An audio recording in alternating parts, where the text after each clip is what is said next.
afternoon, everyone. Thank you for joining Project Reclass for our final event for our inaugural Hack Day. Welcome to our panelist discussion. So, once again, Project Reclass is currently focused on helping the incarcerated veteran population in the United States. There are currently over 1,880 former service members are currently incarcerated. Project Reclass is a team of technologists, designers, researchers, and educators collaboratively building a learning platform to help teach computer networking to veterans in prison. So we had a chance to attend our other workshops. We had one that was focused on the tech side, which is ToyNet, and one that was focused on the outreach side. Now we're going to be tying both of those pieces together, and we're going to be introducing today's panel. So today's first panelist I want to introduce is Bree. She's the executive director and founder of Code Your Dreams. It is a Chicago-based nonprofit that empowers disadvantaged youth to solve their community's problems through code. She's also a co-founder and CEO of Code Elevate, a company working with at-risk and justice-involved young people in the technology sector. So first I'll introduce Bree and just start off with what got you involved with Code Your Dreams and Code Elevate? Hi. Well, first of all, I'm so happy and excited to be here. A few years ago, I founded Code Your Dreams. I was working as a data scientist and just wanted to give back in one small way. So I started a program on Chicago's South Side. That's where I'm based.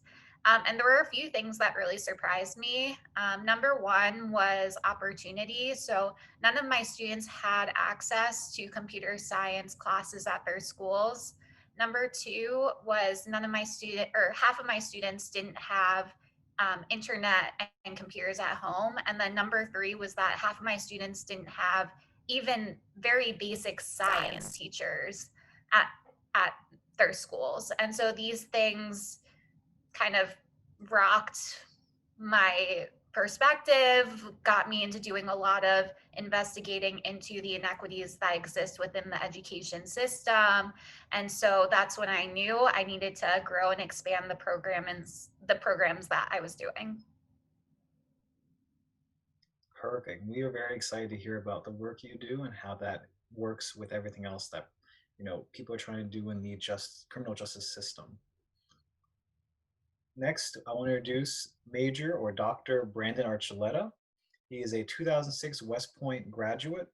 He has served in various positions in the Army from Fort Stewart to Afghanistan and Iraq and has a PhD in government from the University of Austin, Texas. He is currently serving as strategic advisor to the U.S. Department of Treasury. And my personal connection with Major Archuleta is when I was a cadet. He is the instructor I talked about during the first half that brought my political science class into prison to learn about the Bar Prison Initiative. So I'd just like to introduce Major Archuleta and how did he get involved with the Bard Prison Initiative. Yeah, thanks, Kunal. I really appreciate the kind introduction. You are a model student, by the way. If you read the sarcasm in my voice, then well done.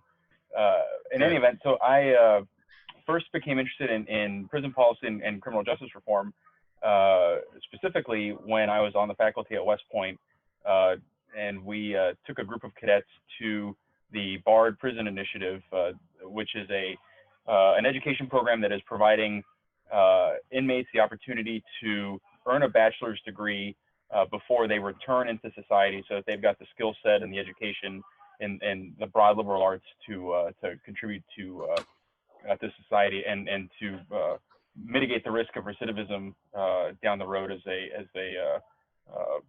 progress back into their lives. And one of the things that I found so interesting is in meeting these inmates and taking cadets to visit them at two different correctional facilities in the state of New York, is that how earnest they were as students. They were so dedicated to their studies, and they were so thoughtful. And what became readily apparent to all of us is that this was the one reprieve that they had, the 2 hours of class every other day, and the coursework that they were doing in their cells at night. was the only reprieve they had from the day-to-day life of incarceration. And I think the cadets came away with a sense of not just gratitude for their own circumstances in life, but I hope with a newfound sense of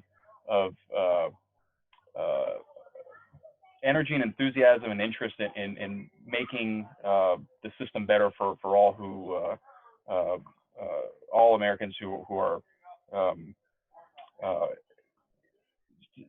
living with the plight of well, not just currently incarcerated, but living with the plight of socioeconomic disparities that lead them down this path where the only choice left isn't a good one.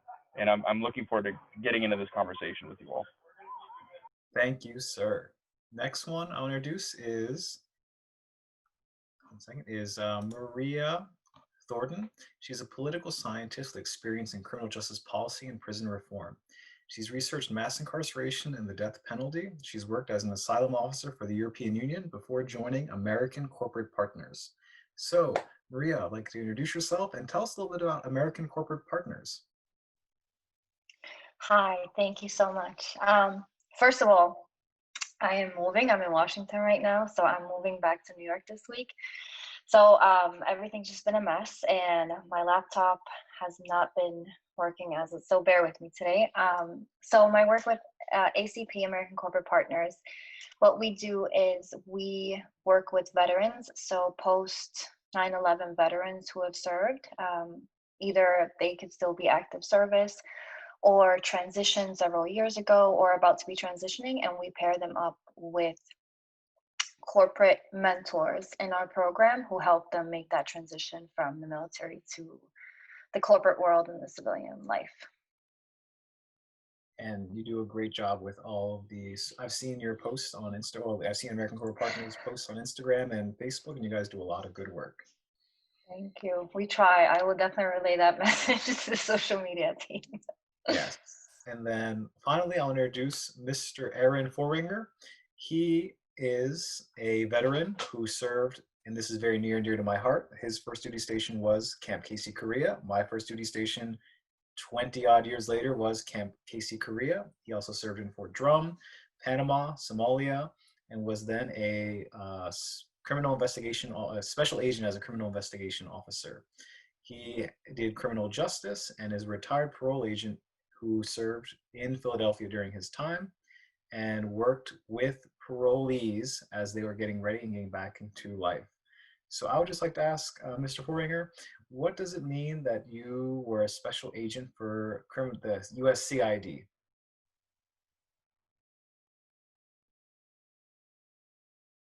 Mr. I think you're on mute, Tay. There, am I good? You're good. Hello? Okay. A CID agent in the United States Army investigates felonies that occur on military base, either by United States military personnel or civilians that are on base. We are special agents, same as an FBI agent. We work closely with the FBI when we dealt with civilian cases, but anything that was a felony, we investigated on post. And you did that in Hawaii at Yes, Schofield Barracks, Hawaii. Perfect. Mm-hmm. So now that we've had a chance to introduce our team, I'd like to first start with our first question. And this will be about the facts of the criminal justice system. So Maria, can you tell us about the research you've done around mass incarceration and its relationship with mandatory minimums? So if anyone's not familiar with that, I'd like for Maria to start her piece. Oh, wow. So mandatory minimum started in the 80s, I think, with the Anti-Drug Abuse Act, 1986. So basically what it means was that during that time when drugs were, I think, increasing, but crack cocaine was definitely a problem, we implemented mandatory minimums, which basically means that you, with a certain, so if you, for instance, get arrested with crack cocaine, the judge would have to give you a certain amount of years and not take into consideration your background for if you're a first-time offender, nonviolent, none of that. So there are different guidelines for every type of offense that judges are supposed to go after. So even if a judge doesn't think that it's appropriate to give a lengthy sentence, they are required by the mandatory minimums to do so. So that's definitely overcrowded our prisons and created lengthy prison sentences. And I was wondering, Major Archuleta, sir, if you could talk about what you've seen, because Maria was talking about that first starting in the 80s. What did you see as political developments around criminal justice legislation? Yeah, that's a great question, Kunal. So let me first start by just saying that I'm here in my private personal capacity, and that my views don't necessarily represent those of the U.S. government. But I think to build on Maria's point, I want to quickly walk you through the political history and policy development of the criminal justice system in the United States. So in the midst of the civil rights era, those who opposed civil rights changed their language from segregation forever to use of a common phrase that's in American politics today, law and order. And law and order was a colorblind, racially agnostic way to dog whistle to a certain segment of society that was concerned about the civil rights movement. Fast forward to Ronald Reagan's presidency in early in 1980. 1981, 1982, the United States is in the midst of the worst recession since the Great Depression at the time. We've since had worse recessions.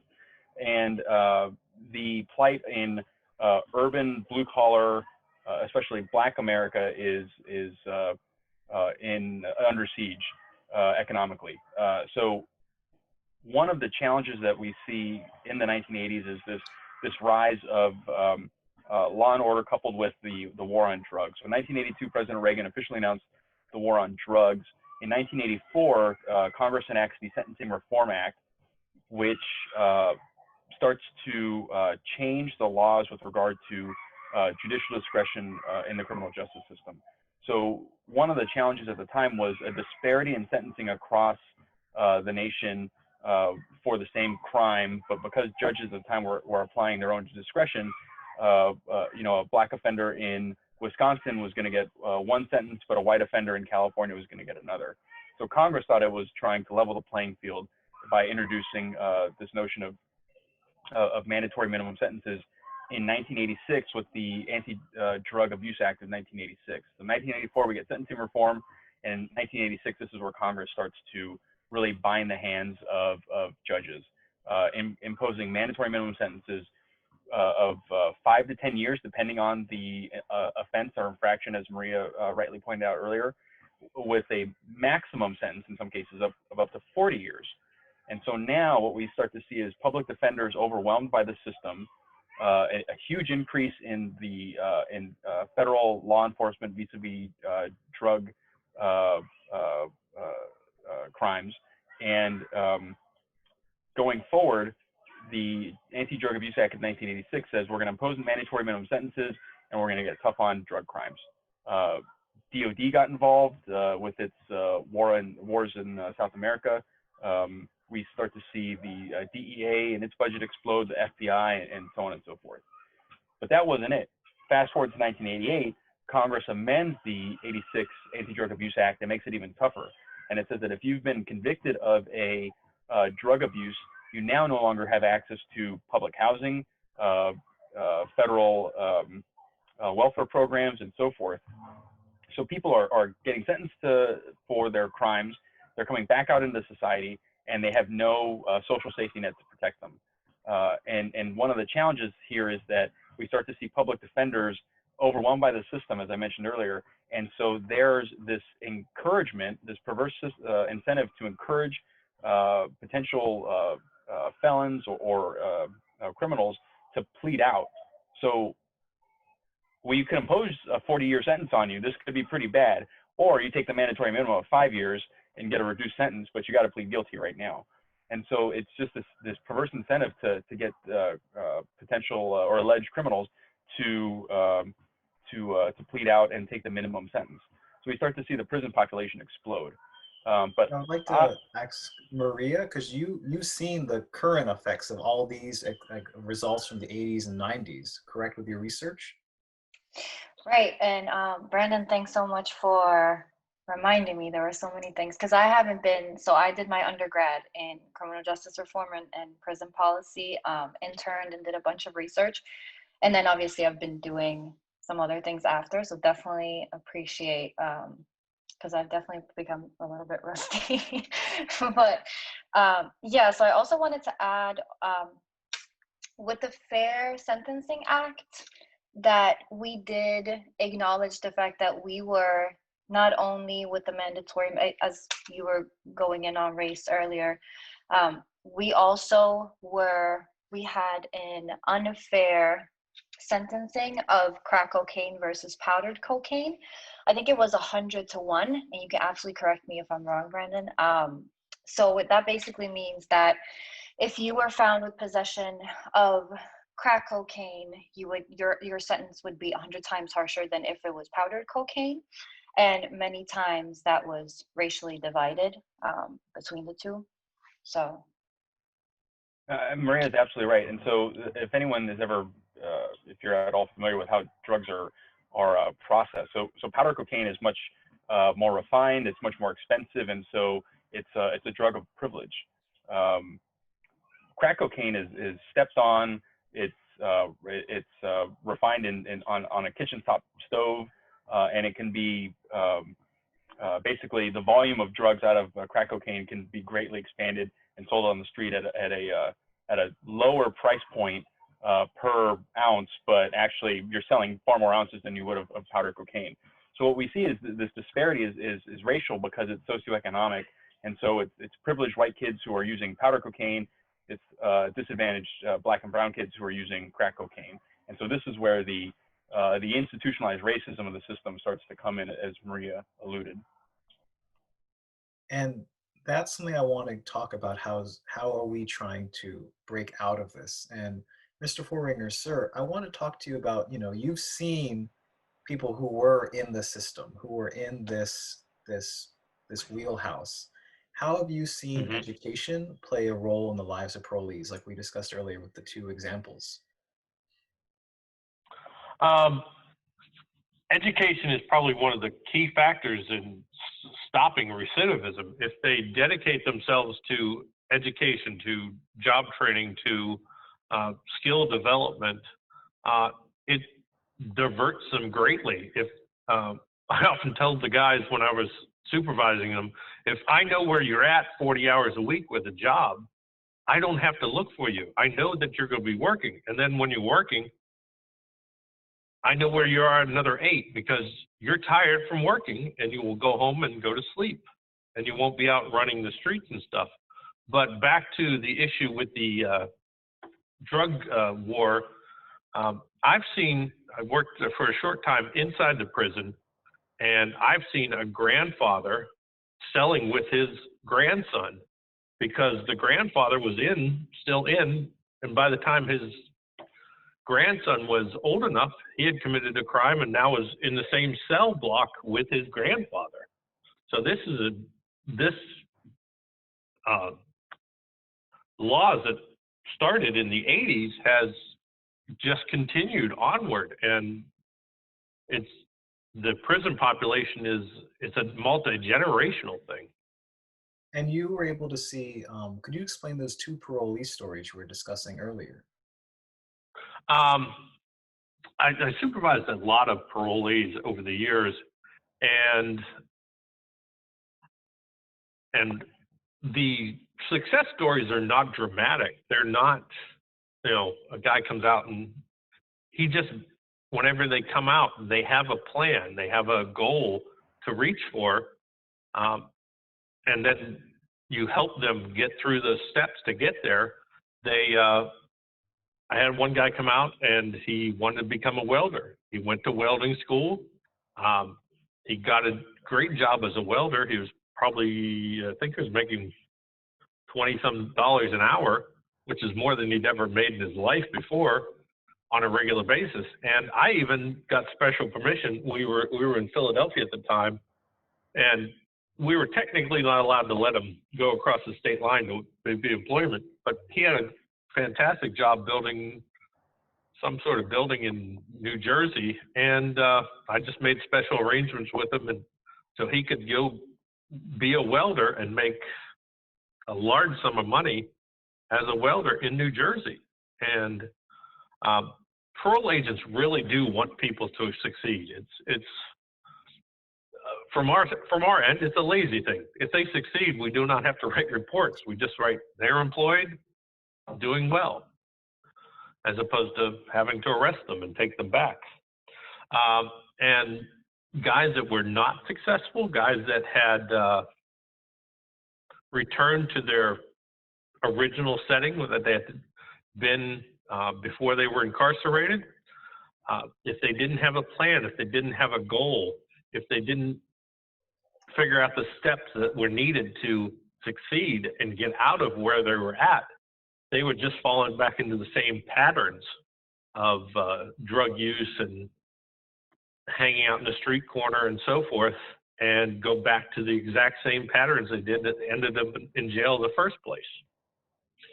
I did have one gentleman I remember distinctly that he was out for 2 or 3 years, and he had established himself in a fruit stand business, an old broken down truck that was permitted by the city, and he had the permits and everything, and he ran a fruit stand in the neighborhood. It was great. I always knew where to find him. He was always running his fruit stand, but then through a clerical error, no fault of his own, he was placed back inside for 6 months because somebody had miscalculated his sentence. And he had to go back inside for 6 months. He lost his fruit stand. But when he came out, he still had another plan to get a trade. I think it was carpentry. And he worked on that, and he became a carpenter, or at least a journeyman. And that was a great success story as far as I was concerned. Even though he could have become embittered and angry at the system for taking that away from him through no fault of his own, absolutely no fault. I was shocked when they called me and said I have to take him into custody, and I had to take him back to jail. And he went back, did 6 months, and came out with a whole new plan to become a success again.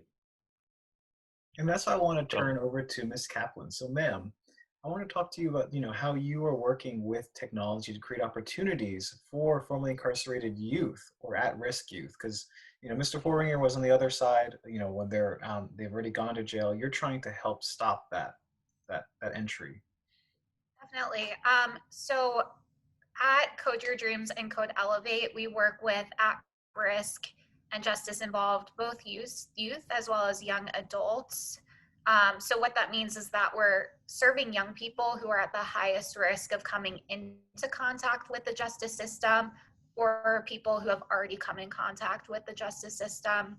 And our biggest focus, I'm based in Chicago. It is Chicago. We've expanded outside of Illinois, but we're really focused on the South and West Side specifically. And like many cities, Chicago has a deep history of redlining, housing discrimination, and overall segregation. So there are certain neighborhoods that we know we need to focus on where young people are just again and again falling prey to the streets.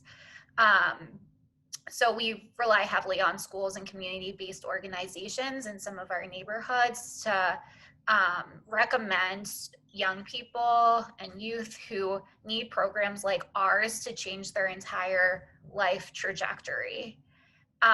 So we have a technology education program. It's a 24-week program, as well as a 6-week intensive during the summer, where our students are exposed to all of the various opportunities that exist within the technology industry. So of course we have our amazing computer science aspect of the program, but we look at each individual as an individual. What are their specific skill sets? What are they good at? To give like an easy example, you have someone who is an amazing drug dealer. That person has a unique skill set, has talent. They are going to be the best salesperson in the tech industry because they are going to be making 30 calls nonstop, have a ton of grit, whereas the other person on the other side of the office only made 5 calls, for example. So what we're doing is like looking at underserved communities. We know there's a surplus of unleveraged talent. So we're honing in on individual skill sets and helping them build careers in the tech industry. But education is key. I grew up with a huge emphasis on education, but simply education does help keep people off the streets, but it's not just education. Like, of course, that gives people a purpose, a career, a motive. But like beyond just the education gap, we also have to take into account, there's the technology gap. So what are the resources that people need to be builders of technology and not just consumers of technology? There's also the belief gap. So for many of our young people, they don't see themselves as a software developer, as any person in tech. We know that 3% and 7% of tech employees are Black and brown. They don't see themselves like how in our communities, a lot of communities, these young people aren't told that this is a place where they can flourish and succeed. So there's also that piece that needs to be honed in on. And then I think the final piece is that for any sort of education program, they need to be deeply trauma informed and have those support systems in place. So for us, we know what we're good at. We know we're great at the education side. All of our instructors are trauma trained, but then we have support systems in place so that whenever young people are encountering anything, facing obstacles, that are needed by a professional, then we're able to funnel them in the right direction. That's wonderful. Thank you, ma'am, for that.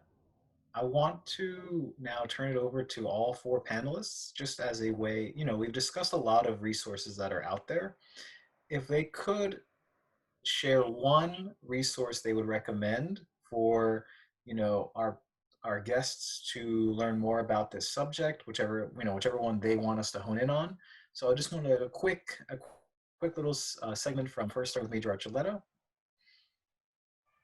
I would encourage anyone interested in higher education and criminal justice reform to take a hard look at the Bar Prison Initiative in New York. They're doing terrific work with inmates who have every opportunity to re-enter society and make a change for in their lives for the positive.